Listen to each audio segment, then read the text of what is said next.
This is Coach Lisa with Mature Journey Coaching, part of Wellness Journey Company. Thanks for being here. So, today I want to talk about the all or nothing trap. And that's when one missed session in whatever you're practicing can lead to quitting. One of the oddest things about behavior change is how quickly a small lapse can turn into a full stop. Someone misses one exercise session, or a breathing practice, a walk, one writing block, or a planned meal, and suddenly the whole effort feels ruined. It's not just that the session was missed, it's what happens next. One missed session can quickly turn into a feeling of, I blew it, I'm off track, I knew I wouldn't stick with this, or I guess I just have to start over. And once people decide that they have to start over, many times they don't, they just quit. And that is the all or nothing trap, treating one imperfect moment as proof that the whole effort has failed. Have you ever encountered that? The solution is not to become a person who never misses. That's really unrealistic. Life happens. The better goal is to become someone who can return without turning the lapse into a personal crisis. In other words, the work isn't always about starting over. Often, it's about learning how to pick up the thread. The problem happens when one lapse becomes a verdict. Missing a practice session is normal. Life can get complicated, right? People get tired, or work runs late. A family member needs something urgently. Sleep is poor, motivation drops. The body doesn't always cooperate with the calendar, and the problem is rarely that a human being had a human interruption. That's kind of how we should look at it, because the bigger problem is the interpretation. For many of us, one missed session doesn't feel like one missed session. It feels like evidence, evidence that you're undisciplined, not serious, inconsistent, or destined to fail again. And that interpretation creates a spiral. You miss once, you feel ashamed, and then the next session becomes harder to face emotionally. And then the longer the gap becomes, the more uncomfortable it feels to return. So eventually, you're not just avoiding the habit, you're avoiding the feelings that come with returning to it. And by then, the issue is way more than no longer one missed session.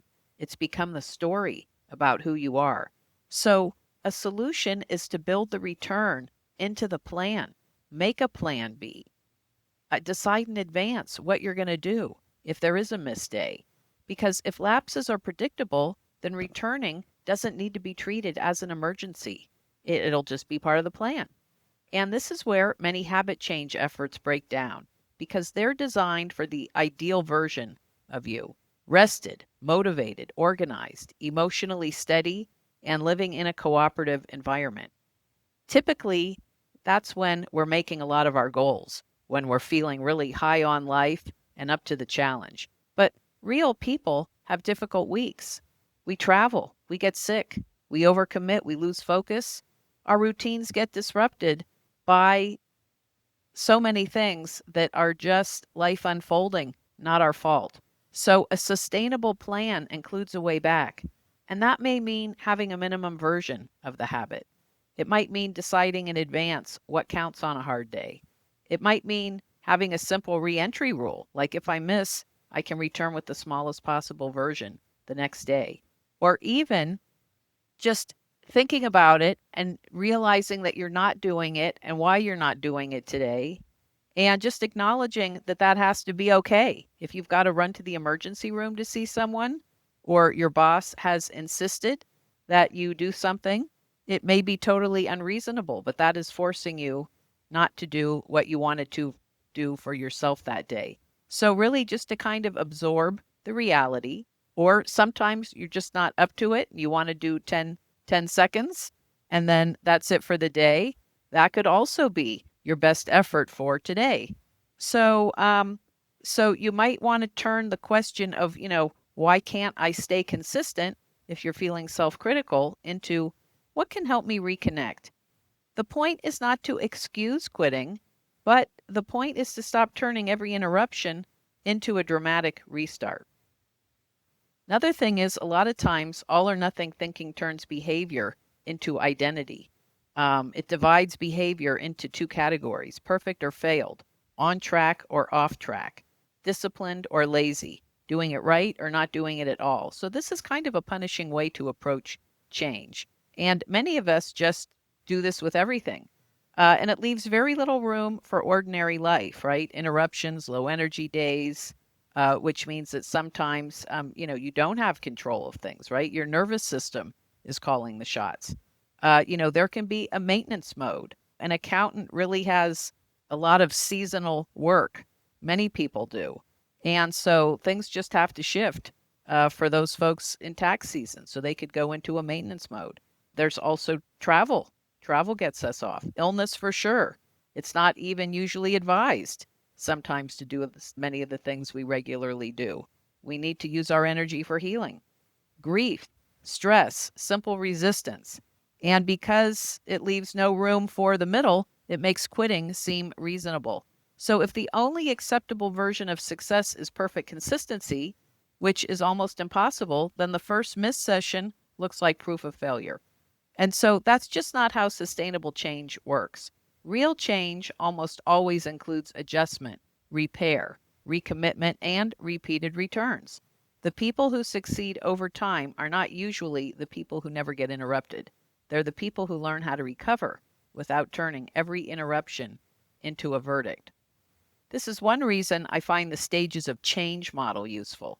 It reminds us that change is rarely a clean move from I don't do this to I do it forever. People think about change. They prepare, they take action, they maintain, and then possibly they lapse, recommit, and then learn something new about themselves and how to change it so that they can do it more often. A lapse doesn't automatically mean the effort has failed. Sometimes a lapse is simply information. Maybe the plan was too ambitious. Maybe the cue was weak. Maybe stress disrupted the routine, or the habit depended too much on ideal conditions. So many of us have made plans like that when we're in a good place. Maybe a smaller version of the practice is needed. This information can be really useful unless shame turns it into a verdict. Once shame takes over, a person stops learning from the lapse and starts defending against it. You may tell yourself the practice was unrealistic, the program was wrong, or you were never going to succeed anyway. Sometimes the plan really does need to change, but often, you haven't failed in realizing that. It's the next step forward. You simply reach the part of change where the plan needs to become more realistic. I remember when I was doing some weight loss coaching, there was a young couple who was getting up every day at 4 a.m. before they put in a full day of work to go to the gym, 5 days a week. And then one day they just stopped and they never went back again. So this is an example of sometimes when you commit to too much and then when you've had enough, that's it. It's over. So it's really good if you can say, how would I feel if I did it 2 days a week or 3 days a week? Maybe they would have done it more over time if they gave themselves more leeway to have a life. Okay. So the idea of starting over, right, after some time, thinking about it as starting over, rather than just looking at all the things you've done, what's worked, what hasn't worked, and, identifying where to begin again from here. So this whole phrase of starting over is a mixed thing because at first it sounds hopeful, clean slate, fresh start, new beginning. There's a reason why everybody loves Mondays, January, birthdays, new planners at the beginning of the year and fresh notebooks. But for many of us, starting over becomes exhausting because each time we start over, we accidentally erase what we already learned. We forget that we practice for 3 days, 2 weeks, or 6 months. We forget that we gained awareness, that it would be great if we could take that into account. Or that, we already kind of discovered what helps. We don't need to do the same thing again. And we're not the same person who began before. We're not returning empty-handed. So this is why I prefer the word returning. Starting over says everything before this was lost. Returning says I'm picking up the thread. That distinction matters because it changes the emotional burden of the next step. Starting over can feel heavy, dramatic, and faintly humiliating. Returning can be quiet, You simply resume contact with something that still belongs to you. So, what does returning look like in practice? It's not complicated, but it does require a different mindset. It might mean doing 5 minutes when you planned 30. It might mean taking a short walk instead of doing the full workout. It might mean doing one breathing check in instead of a complete practice, or any sort of check in. Just that, hey, you know what? I'm returning to this practice, but I'm really tired today. So I'm just going to do 10 minutes of walking in place while I'm watching a video, and that would be good for today. Might mean, like in that case, saying today's maintenance mode instead of I failed. One reason people quit is that they don't know how to lower the bar without feeling as if they're cheating, like that couple who was going 5 days a week and then kind of just burnt out. So it's like if you plan to do a full session or you plan to do 5 days a week, a smaller session or fewer sessions per week don't count. If you planned for a perfect week, an imperfect week feels ruined, right? But the smallest version often matters more than we think. A tiny practice keeps the relationship alive. It tells the brain, I'm still doing this. This still belongs to me. That's why even logging that you didn't do it today, but there was a reason, can really help you feel connected. It makes returning less dramatic and protects the identity of being someone who is engaged. Lowering the bar is not the same as giving up. Sometimes it's exactly how you need to keep going. The problem is not having a small day. The problem is insisting that a small day doesn't count, and then using that as a reason to stop entirely. So let's talk about how we can respond to missed sessions, okay? When you miss a session, the least useful question is, what's wrong with me, okay? Or what's wrong with my schedule? What's wrong, okay? That question usually leads to shame, and shame rarely gives you good information. Better questions can be, what happened? What got in the way? What would make returning easier? What's the smallest version I can do next if I'm busy? Or, just what did I learn about my actual life? A lot of times someone will say, I'm going to do this in the morning. Maybe that just doesn't work for them on many mornings. So what is a plan B? Those questions move the experience from shame to information. And information gives you something to work with. It may show you that your plan needs a smaller minimum. It may show you that your practice time is unrealistic. It may show you that you need a cue, a reminder, a partner, a different environment, or a clearer reason for doing the practice in the first place. The goal is not to make every lapse meaningful in some grand way. Sometimes you just miss, that's all. But even then, the return can be simple. Notice it, lower the bar, and resume, okay?